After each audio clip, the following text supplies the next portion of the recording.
Thursday, May the 8th, 2014, at 7 p.m. Our invocation tonight will be by Hannah. You just stood out right there. That's correct. Our Father, we thank you, Lord, for today, for especially all of the we ask, Lord, that you would be with this meeting tonight, that you would give the council the wisdom and the ability to study what the issues are and to act accordingly, but all that we do always in your will. For it's in Christ's name we pray. Amen. Amen. We have established quorum.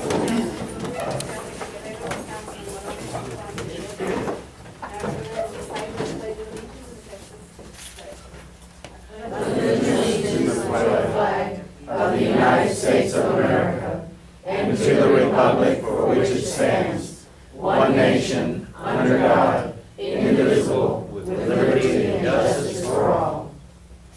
Honor the Texas flag.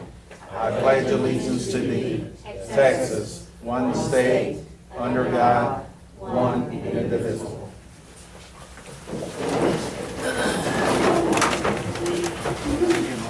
At this time, I'd like to ask if there's any citizens' comments at this time. Okay, if not, we have a special presentation for La Juana. Thank you, Mayor. No. That's not- We have a special presentation.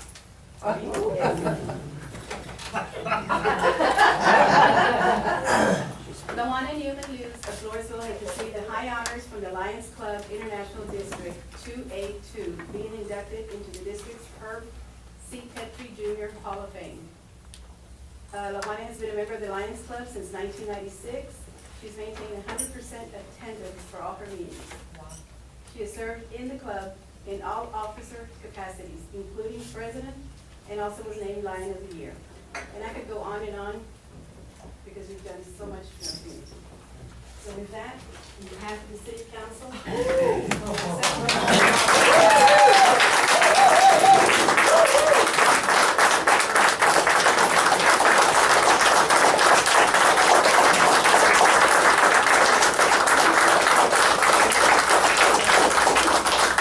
Just thank y'all. I mean, I just thank y'all. I have been overwhelmed this year. I tell somebody it must be going to glory. I think.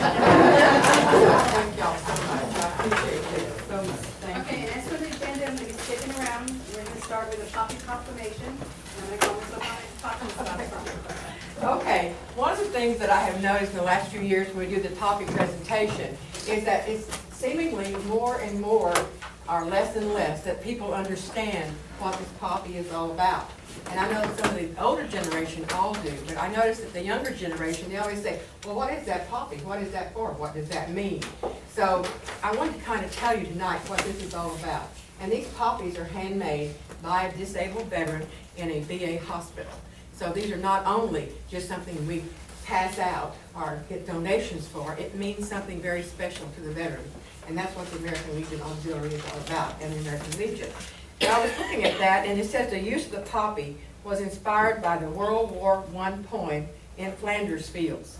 Its opening lines refer to the many poppies that were the first flowers to grow in the churned up earth of soldiers' graves in Flanders, a region of Europe that overlies parts of Belgium and France. The poem was written by a Canadian physician and a Lieutenant Colonel, John McCrae, on 3 May 1915, after witnessing the death of his friend, a fellow soldier, the day before. The poem was first published on 8 December 1915 in the London-based magazine. In 1918, American YWCA worker Moina Michael, inspired by the poem in Flanders Fields, vowed to always wear a red poppy as a symbol of remembrance for those who served in the war. At a November 1918 Overseas War Secretaries Conference, she appeared with a silk poppy pinned to her coat and distributed 25 more to those attending. She then campaigned to have the poppy adopted as a national symbol of remembrance. At a conference in 1920, the National American Legion adopted it as their official symbol of remembrance. At this conference, a French woman, Annie Guerin, was inspired to introduce the artificial poppies commonly used today. In the United States, the Veterans of Foreign Wars conducted the first nationwide distribution of remembrance poppies before Memorial Day in 1922. Today, the American Legion Auxiliary distributes crepe paper poppies in exchange for donations around Memorial Day and Veterans Day. So this is the symbol of what we do the red poppies for. But one of the things I thought was interesting why there are poppies is because the damage done to the landscape in Flanders during the battle greatly increased the lime content in the soil, leaving the poppy as one of the very few plants able to grow in the region. So as the fields were covered with poppies, then that's when Colonel McRae wrote his poem in Flanders Fields. And if you've been to school, you know what that poem is, because we had to learn that in grade school often. So that's what it's all about, and this is why every year in May, we sit out in front of Walmart, we sit out in front of the P&T and Jalisco's and pass out poppies and ask for donations. Every penny goes to the veterans. No, nothing stays for administration. Nothing stays with us, it all goes to the veterans. And the way the veterans are being treated today, please tell your families why that is very important. Thank you.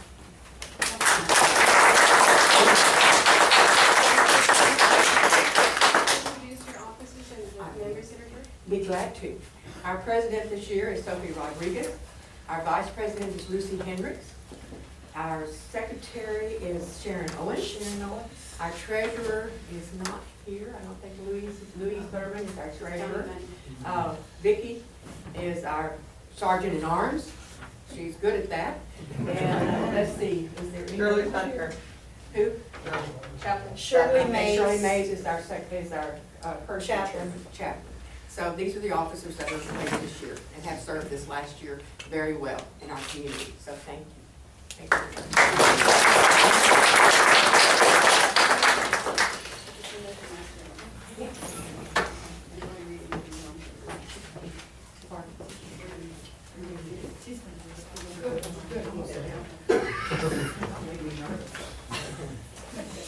Now we're going to skip over to 3A, which is consideration and action to approve the Poppy Proclamation, which I'll read. Proclamation, Poppy Day. Whereas the Floresville American Legion Auxiliary Unit 38 adopted the poppy as its memorial flower. And whereas by wearing the poppy, Americans everywhere, and especially in the city of Floresville, can pay tribute to their war dead and the living by assistance to the veterans and their families in time of need. And whereas the Poppy Day program contributions are used solely for the programs of veterans rehabilitation and child welfare in our community and state, and therefore I, Mayor Diana Garza of the city of Floresville, Texas, do hereby proclaim May 27, 2013, Poppy Day, and urge all citizens to recognize and support the Floresville American Legion Auxiliary Unit 38 in our community. Witness my hand and seal for the city of Floresville, Texas, on this 8th day of May, 2014. So may I have a motion? I'll make a motion to approve the proclamation for Poppy, the Poppy Proclamation. I'll second. We have a motion by Councilman Rodriguez, second by Councilman Guerrero. All in favor? Aye. All opposed? Motion carries 4-0.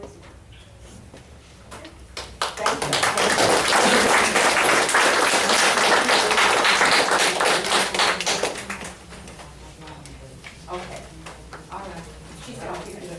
We'll pick it up tomorrow, girls. We gotta go eat now. The men are waiting for us. Thank you very much. Whoa,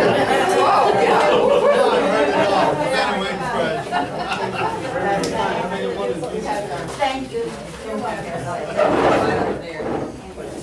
Oh, Sophia's the same. I'll just help you out.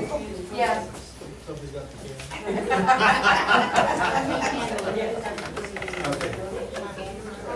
Thank you so much. Thank you all for your generosity. Well, actually, I was gonna say that Bob, we make more money when we don't give a copy to the donors. Thank you.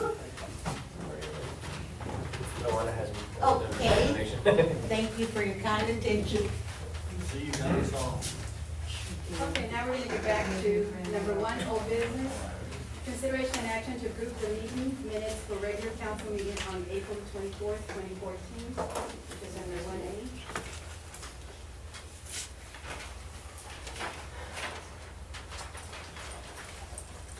Mayor, I move that we approve the minutes from the council meeting April 24th, 2014.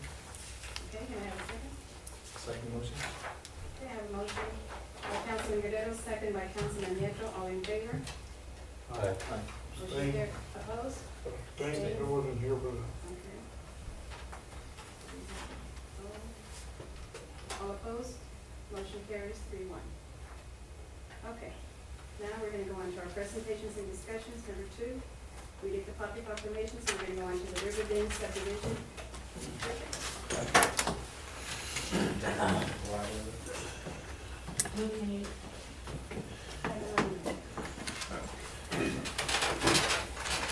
Mayor, council members, city manager, ladies and gentlemen, good evening. My name is Richard Kuntz. I'm the developer out of Austin, Texas. And you see the name Avalon Park Group, and I have, maybe you have read the newspaper article yesterday. It said new life is breathing into a development formerly known as Avalon Golf Course.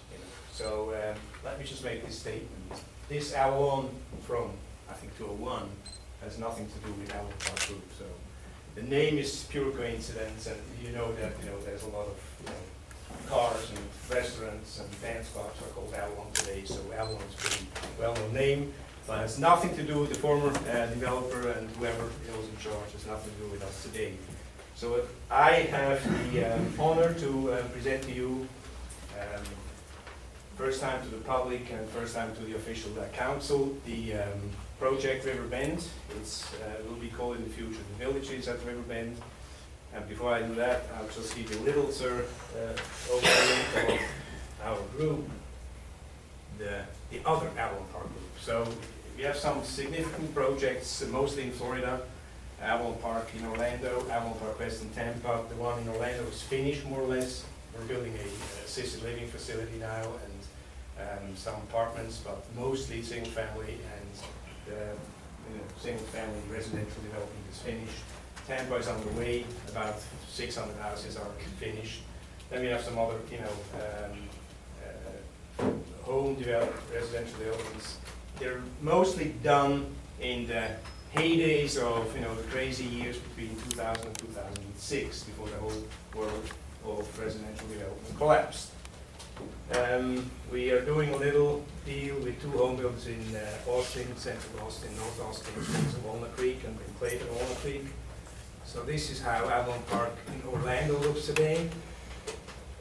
It's a big project. Was built out in about 8 years completely, from redesign to sell out. Avalon Park West, this is mostly on the plan. The left portion has been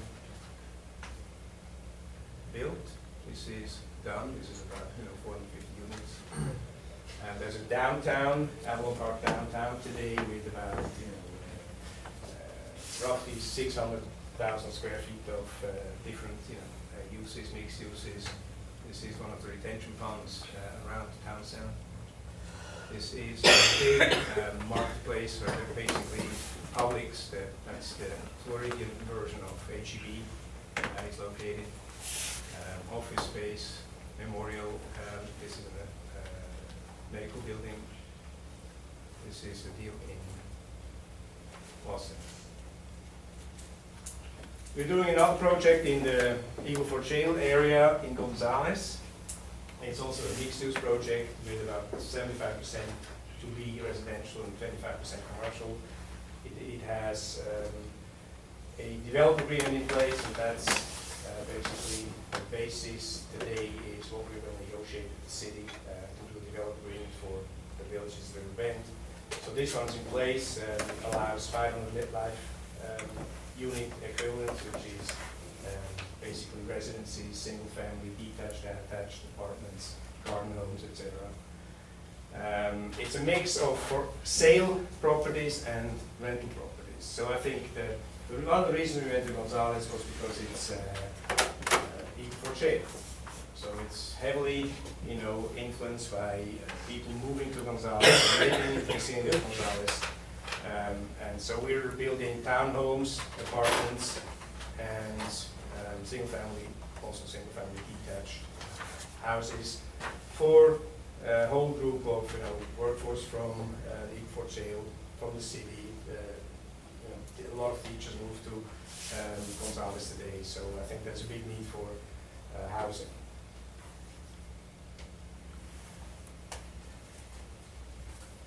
Now to the project.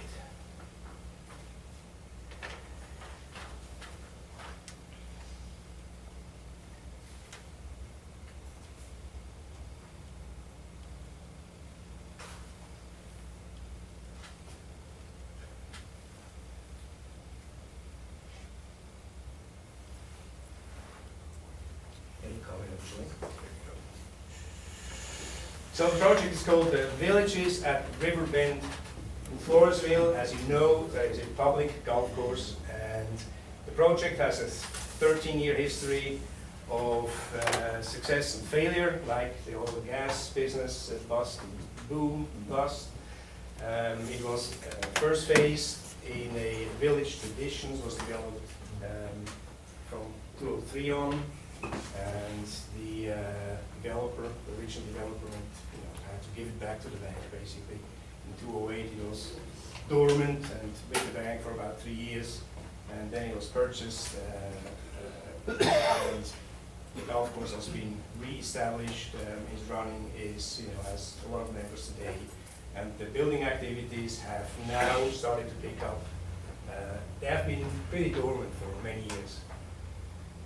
So you saw this Riverbend already in the news with the relaunch.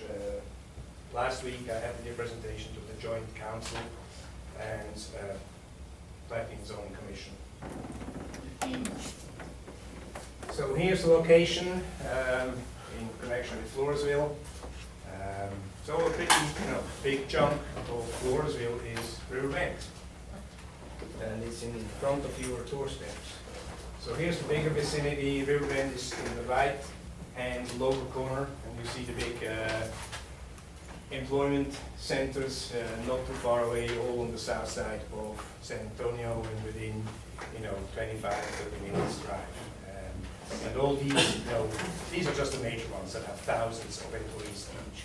So a potential source of people who would like to live in Floresville. This is the original master plan from, I think, 2001, there was a picture taken because there's nothing electronically today. It pretty much laid out how the original developer wanted to do the development with about 900 units. He had, at that time, the floodplain was different than when it was revised in 2010. And I'll show you that on the new plan. So this was one of the original plans. Here is some horizontal view, so coming to the golf course. Here's the entryway with a little lighthouse, or similar to a lighthouse building. So here on the right side you see the existing section traditions behind a pond and some fairway. Here's a view from the other developed section, Legends, down south to the clubhouse, the restaurant, and the wedding venue that's on the left side. So here's the parking lot, a pond, and you have the driving range behind the building. Here is Lou's Patio and Grill, excellent food. I was there again today, and every time I come to Floresville, it's the first thing I do. I go to have a margarita at Lou's. So today I had a margarita, the Texas margarita. It was excellent. I had it 5 times over. I'm sober here. Here is some views of the existing village traditions. So the guy who started the development came from Florida, and so this is the Floridian style houses and the Floridian style traditional neighborhood development, meaning the garages are set back from the street. There's no garage in the front for the front porches, and the golf course lots like those have just a setback beside the house, and the interior lots have an alley, what you call an alley, so we have a separate road where you access the garages from the back. Uses more space, but you know the look, the curb appeal, of course, from the street is very nice. With the porches, and you see the garage on the right side in the back. So the garage is set back. This is another building. Here's another one. This is a newer one, so you see the older ones are 10 years old. This is one that was built, you know, in 2012 or 2013, similar style, but now with the garage in the front. So it's a front, what we call a front-loaded house with the porch setback. This is one of the newer buildings also with the front-loaded garage. Another one here, that's in the new section, Legends. This one has kind of a combination of you know, setback garage and front porch in the new Legends. And here you see kind of the styles that now have varied in the new section. In the old section you had kind of a uniformity of these traditional Florian style houses, and here you had kind of loud, you know, choice of floor plans and elevations. This is one of the last buildings that went up, and it was occupied. Same. So here's now the master plan 2, which is more or less similar to the master plan 1 I showed you before. You know, the extension of what you can build on these 460 acres is given by the golf course. The golf course defines where you can build and what you can build. So the two sections that are built are the purple one on the upper right side and the red one in the middle. So the red one in the middle has about 60 lots with no houses, just developed lots. This is the first section that's going to go, you know, for building houses. And all the other colors, the clear blue, the dark blue, the yellow, orange, the upper kind of darker purple, and the green are future sections. This is this master plan number 2 with the old floodplain. Now, what is the basis for the number of houses? We're talking about 900 LUEs, lift, unit equivalents. The basis is defined in the public improvement development agreement TERS that has been created in 2003 and has been extended and expires in 2031.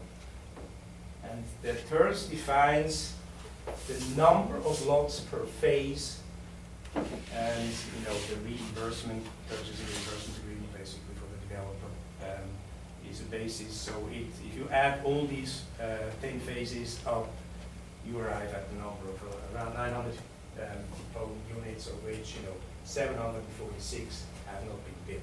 The rest has been built. The rest is on the ground. So this is now the revised master plan. You see on the left side the clear blue dotted lines, and in the south, those are the new floodplains. The white dotted lines are the old floodplains. So some of the early development in the older master plan, some of the lots have to go away because they're in the floodplain today. Especially on the left side, left upper side, you have half of the section on the left side, has lost, basically, it was lost to the floodplain. You can reclaim that, that's something we might think about in the future. So going through the little villages, Skyview is the one on top left, northeast side. We planned 2 access roads, one that has lots fronting the fairway and the other one that has double loaded lots without what we call interior lots. This is the view. On the left side is Traditions. You see that some of the lots on the right side, the 2nd Street, are still to be built. It's an older, Google picture. And then you have on the right side of Traditions, you have this sky view. Here's the entrance seen from the street from 181 Business into this section sky view. Behind it is Eagles Landing, and here we propose that we, put a gate between Eagles Landing and the development to the west, so in order to make the traffic flow out to the 2 exits here. And then in the back, top left, is Champions Village. This is the parcel. goes down on the west middle side, Links Village. You see the big portion between the white and the clear blue dotted line is now floodplain. There's no floodplain before. It's about to drop of 4 or 5 inches. So I think we have to look at whether we can reclaim some of the land by using materials that we dig up on the other sections and try to fill it up. You can do that. There's a whole procedure with coastal engineers. You have to get a permit, and you have to prove that it's done right, and it takes about a year to get the permit, and then you can fill up the ground that and they approve it again. Then you can build houses that can get an insurance. This is the Legion's lot, the darker one between the 3 fairways. That's how you see it from the existing road in the Legion's village. Then in the middle, remember there's this big roundabout. There is a piece of land, a triangular shaped piece of land. We propose to do a mixed use, relatively dense, maybe townhomes, attached homes, and then some commercial. The purple one is commercial, with the idea of creating a little, village center of the villages. Right now, it's the clubhouse, the restaurant, but the houses down around the parking lot have been built, so you can't really add any commercial down there. But this one is pretty close to the exit. Just Riverbend Parkway is the one that goes exits on one business. So I think that would be a location where you could find space for some mixed-use building, meaning maybe 2-story retail on the bottom and some apartments up top. And then usually what happens if you do such a building, the retail is empty and the apartments are full, and then you have to kind of wait until you have enough people living in the village to justify an employer to come in and open business. So this darker part again between the fairways is this Masters. This is the look from the roundabout east. Creekside Village is in the southeast corner of the whole 460 acres. Here we propose that we use the frontage for retail and have 2 entry and exits separate to allow residential in the back. And we'll have to find a solution. Here's the again, the darker part here from the road. And then Creekside J Village, which is just the southern part. You see, basically, you have to build a road through the floodplain to access this part. And maybe you'll find a solution to access this J Village from the south. There is an existing road that somewhere turns into a dirt road from the south, and maybe you can use that in the future. Here is the one small strip of wooded area, that's J. So the development agreement that I'm proposing to negotiate and agree upon between the city and us as developer is basically a code, a building code and the development code for this particular 460 acre piece of land. And it will be, we will regulate most of what comes up, like setbacks are an important factor. The number of units you can build, the kind of units you can build, and what it does basically, it alleviates, the pressure from the city, to pour too much work into approving every new phase and go through the whole process. It allows the developer to really plan, because he has a fixed set of plans that are, ironed out in the development agreement, so he knows exactly what the fees are, what the setbacks are, where he can put the houses, how many houses he can put up, what the size of the minimum size of each lot, categories, etc., etc. So it gives for both sides the security of planning and of predictability, and the city has the assurance that the developer is going to develop according to this development agreement, and so has the developer. So I think it's in mutual interest. So if you like, another way to put it is, with the approval of the developer agreement, you approve all the variances that we know already of today. So basically, yes, all the setbacks that are different from the existing code are as such approved for this piece of land. Usually the development agreement is termed, so it has a fixed limit. I propose that we do a 10-year plus about a 7-year extension. The TERS itself expires in 2031, so I think it makes sense to have the developer here go along with the TERS. And so we'll do a 10-year, and then basically we have the option to say, okay, we're going to extend it, and then it's going to be extended for another 7 years. Maybe we're done in 10 years, so we don't need it anymore. So once it's done, it's finished. I've heard in the past, if scientists developing with the city of Gonzales, and I've heard some of the worries were that you create the precedents, and creating the precedents is a bad precedent. Because why do you give all the variances in this deal and you don't give them the other deal? Well, I mean, here's a part, two considerations. One is, I think, if a development agreement that we, arrive at makes somebody else come in and say, I want to do another 900 unit development in Floresville, I think that's a good precedent. I think that's positive. Okay, they think, people see, okay, the city is willing to help the developer get this thing done. So I think the word precedent in this case has a positive connotation. And the other thing is, and the city attorney can elaborate on that, at length. You can always, phrase it in a way that there is nobody able to claim any, rights to be derived from an existing developer agreement. You can really, make sure that this is really an agreement and rules that apply only to the 460 acre deal and to nothing else. And you can't go to court and claim the same rights that we have in this agreement. Nobody can claim that. And it's more kind of a way to phrase it right, and there's a lot of precedents, and the courts are very strict in defining what is, using a claim based on the existing special agreements and something else. And then what are we going to expect and going to put into the villages? Certainly residential homes of all sizes and variations, same, with builders who have the marketing power, who have the quality products.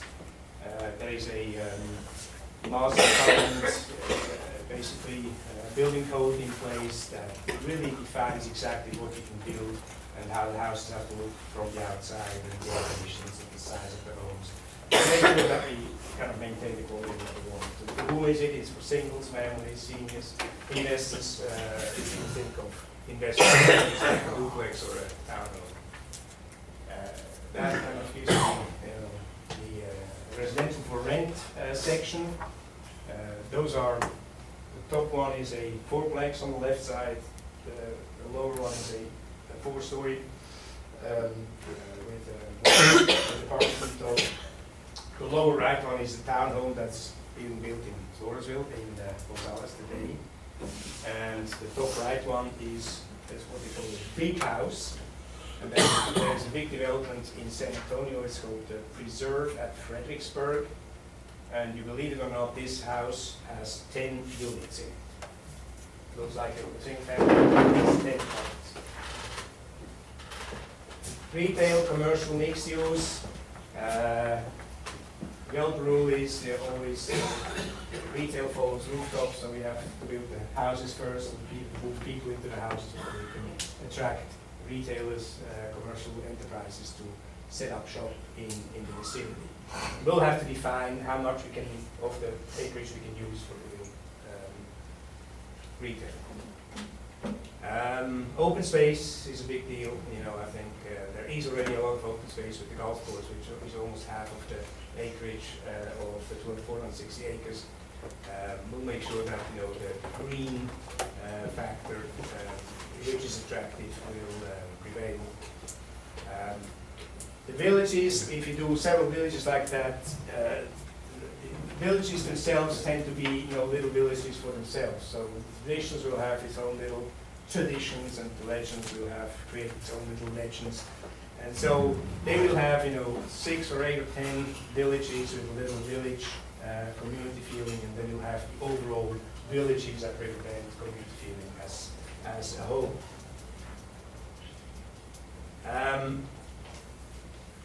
Just remember that how much there's going to be. If I build out 900 units are in place, you can count 2.5 people per house. So we're talking 2.5 to 3,000 people living in Riverbend. So one of the issues we have to address is traffic. So how do you get these people out in the morning? We have 3,000 units. You have 900 units. The average count for a household is 7 to 10 car movements a day. So you have between 6,300 to 9,000 car movements a day. You have 900 units. So how do you get these people out in the morning? They're waiting 20 minutes and they're just at the gate. Then another 20 minutes. So you can't really tell them that they have 20, 25 minutes to downtown, because then you need 25 minutes to get out of the neighborhood. So we have to kind of find a solution to do that. But that's, once the village grows, we'll have to address that. And I think that's about it. Open for questions, council, or public. On the development agreement, is there anything stated on here about permit fees? Are you there? So everything's subject to permit fees at the time of construction? That's something we have to kind of look at in detail. I mean, we'll have, some fees are paid by the developer, for the units that he creates, and then usually all the other fees, usually the home builder comes in when he starts construction of the house, before he gets the permit, he'll pay all these fees and all of that.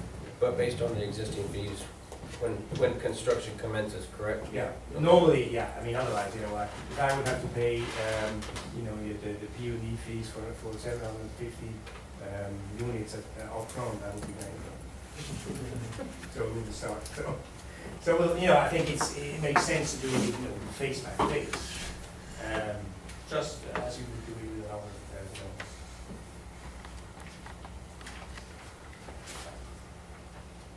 Eric, are you asking, like, if they're asking your grandfather any fees that currently we have in the future? I mean, like, if there's any impact fees that we have now, but, 2 years from now, those fees may change, that, whoever the developer is, I mean, we're not making an agreement where that exempts them from the fees, basically, whatever fees are in place. Yeah, you can do it, there's a variety of doing it. It's, at the end, I talked to city manager about that, at the end, it's negotiation. So it's a give and a take. And you have certain advantages, and I have certain advantages, and we kind of need to find the balance between what your needs are and where you want to emphasize for the future and what I want to emphasize for the future. So I think, we'll have to find, that's what we are right now starting the process now, negotiating with these details, figuring out One of the things we are going to negotiate is the consulting fee, the cost, the attorney's fees, the consulting cost, and we're thinking about using, he was part of it, Chris Stewart, who did the language plan, those kind of fees, and even the engineer fees are going to be part of the developer's cost, so they will pay for that. So that's going to be really, really interesting. And also, with Chris Stewart being a part of this team, he can make sure that it lines up with what we have for the language plan that you all just approved earlier this year. So we're going to make sure that this development lines up as we're going forward, so that we won't run into any issues. So when we do upgrade our ordinances, because we have to get caught up with that, it'll be part and built into the development agreement, so it shouldn't be a very large portion of that. There's some language that we want, and we have talked about, starting date, end date. Actually, Richard and I have been talking about 4 permits right now. He's ready to move forward. I believe you're looking at negotiating how many lots for this year? Well, I don't know. We just started, so I think, this year we'll probably start with one now realistically, for this year, so it's going to be separated. And then, if speed picks up, it will be more. We'll bring more builds now. We have one that is, basically committed to take half the lots down for the next, 18, 21 months. And of course, there's room for another one or a third one. And of course, we try to kind of do all these villages, not one after the other, but, try to, push the ones that have separate entries, for example, at the same time. So the building process will start, and like I said, in months, so they need to start and get going and get some activity for this project. The reason why I wanted to come speak to you is because I know this project has been a little dormant. We've been doing a house hit and miss here, but this is definitely a master plan approach. So we want to have a comprehensive approach to how to develop it. And 740 units is quite an endeavor. So even if you just gangbusters going, it's going to take anywhere from 7 to 10 years to finish out. So you need to have that, that initial agreement, that initial master plan that lines up with our land use, that lines up with our ordinances as we go forward. So we're hoping to use this as a model. Chris is very active in reference to our preliminary meetings. He attended the meeting that they have with P&Z. Planning and zoning met, had a workshop meeting, as you know, for this, in support of this, and we'll have special meetings going forward as we get ready for this plan, because this will have to come back before them as well, because I need their recommendation for this agreement. But what I'm looking for is your direction and or approval so that we can actually enter into this development agreement and start negotiating it. And one of the first, things the council has to do, we have to change the ordinance to allow the city to do, approve the PDD or PDD. And, to change ready with the city attorney, the documentation that I have from Gonzalez, which is more or less same way to use for you. That was done on your list, and we want to make sure that you all consensus that you want to do that. And then there will be some ordinance changes so that we can start to create PDD or create the first time. But we wanted to make sure that you all have to get that system that you're okay to move forward. Mr. Rosenberg, got any input in it? No, I'm familiar with what went on in Gonzales. I've looked at those documents. We've got a ways to go. But I think it's important that the council authorize the manager or direct the manager to commence the negotiations. If you're, so inclined. All the infrastructure is already, the water sewer is already done, or that still has to be completed? There's quite a bit to be done. Yes, or in the phase that you're gonna start immediately? That's, except for the wires, half the wires have to be changed, electric wires, but the sewer is in the works. And now Phelps is working, through the, backlog to get, like, things in, so, so now the first three ones are, the big ones in the model and the spec are being wired. So they're ready. Could you go back to show everybody the one you're thinking about starting with, please? You mean the one? Legends?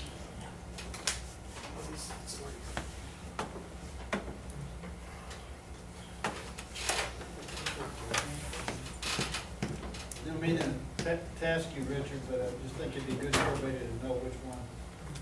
So we can start with that. So this is the existing tradition.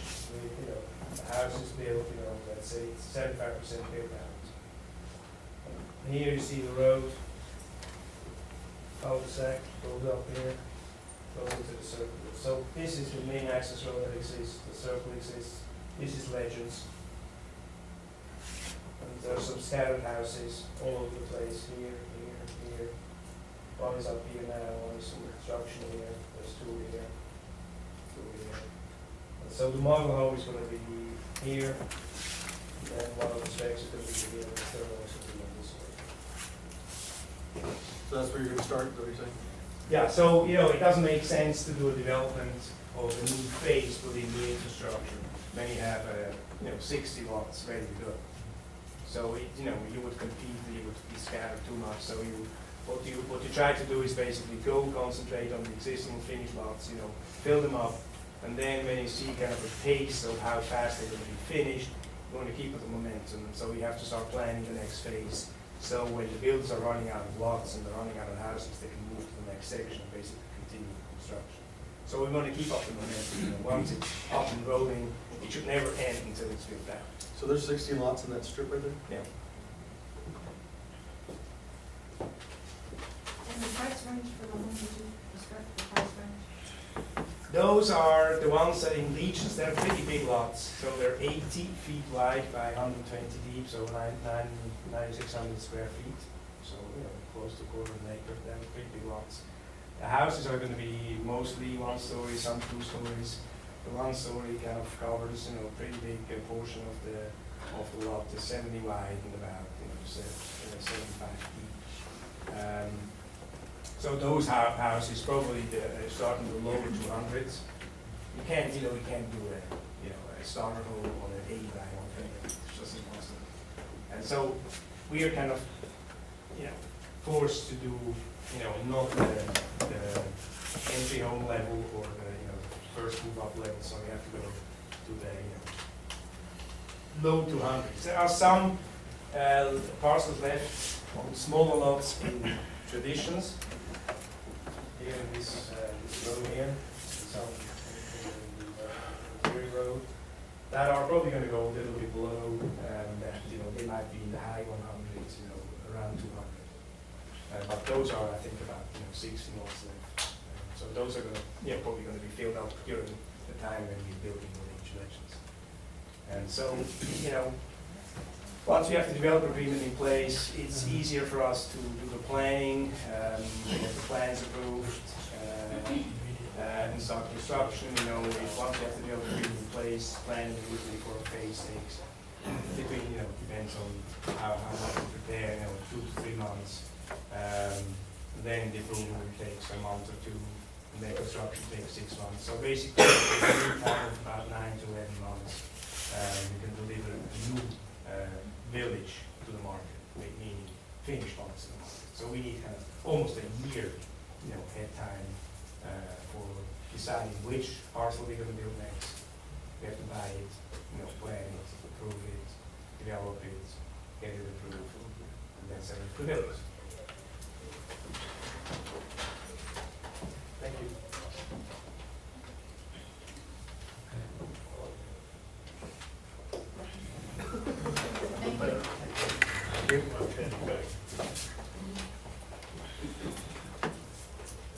Okay, now we're going to go on to item 2C, Grant Works.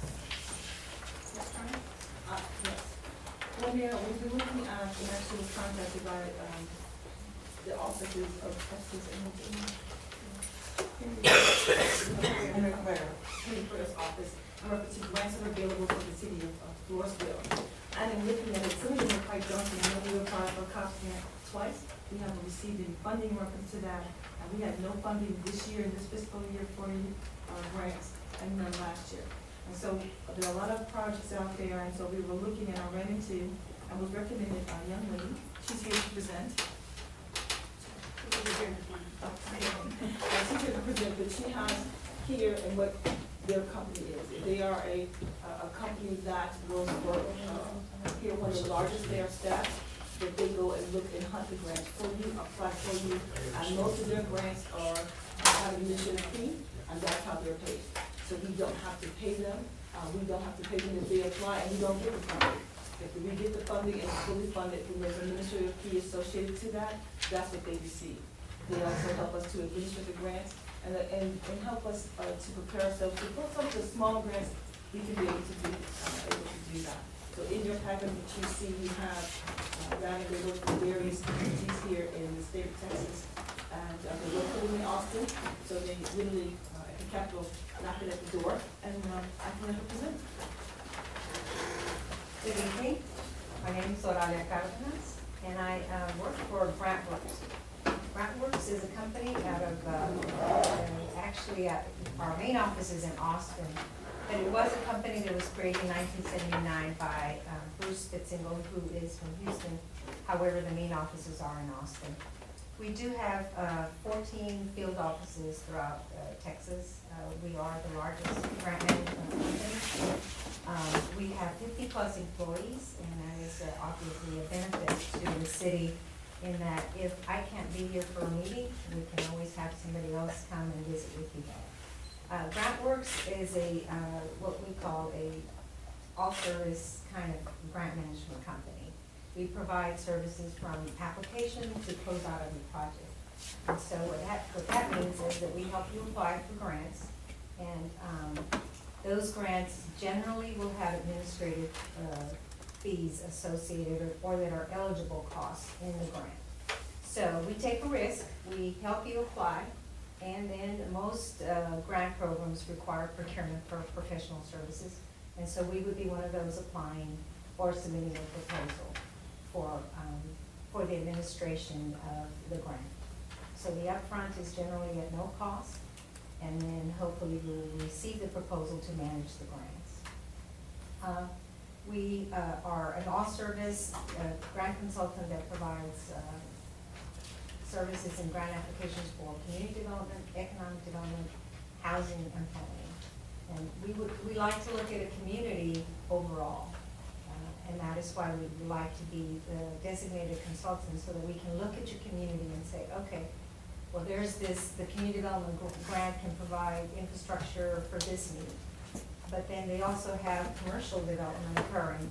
And so there's a business that agrees that they will create jobs, and the city needs to extend the water line. So we look at that program to see if that will benefit the city.